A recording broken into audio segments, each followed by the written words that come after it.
ബഹുമാനപ്പെട്ട VSമായിട്ട് വളരെ സ്നേഹബന്ധം, ആത്മബന്ധം പുലർത്തിപ്പോന്നിരുന്നു. ഈ സമയം വരെ അസുഖമായിട്ട് സംസാരിക്കുക, ആ സിറ്റുവേഷൻ വരെയും ഞാൻ അദ്ദേഹത്തെ ഇവിടെയും വീട്ടിൽ പോയി കണ്ടിരുന്നു.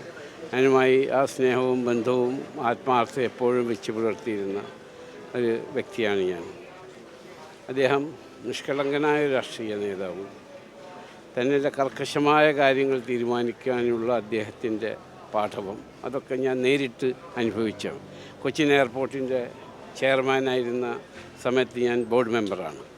നോർക്ക ചെയർമാനായിരിക്കുന്ന സമയത്ത് എന്നെ അദ്ദേഹം വൈസ് ചെയർമാനാണ് ഞാൻ. അപ്പോൾ അങ്ങനെ അദ്ദേഹവുമായി സ്മാർട്ട് സിറ്റി കാര്യങ്ങളിലൊക്കെ അടുത്തിടപഴകാനുള്ള സാഹചര്യവും അദ്ദേഹത്തെപ്പറ്റി മനസ്സിലാക്കാനും അദ്ദേഹത്തിൻ്റെ ദീർഘദൃഷ്ടിയെക്കുറിച്ച് നേരിട്ട് മനസ്സിലാക്കാനുള്ള സാഹചര്യം എനിക്കുണ്ടായിട്ടുണ്ട്.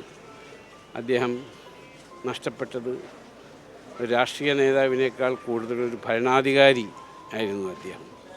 He was chief minister who worked hard for the state and also for the country.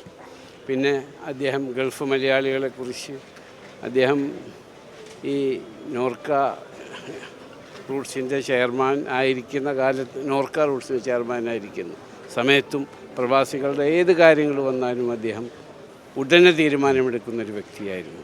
ഗൾഫിൽ വന്നിട്ടും ഞാൻ അദ്ദേഹവുമായി പല സ്ഥലങ്ങളിലും പോവുകയും ഭരണകർത്താക്കളുമായി സംസാരിക്കുകയും അപ്പോഴൊക്കെ അദ്ദേഹം പറഞ്ഞത് പ്രവാസികളുടെ കാര്യങ്ങളാണ്.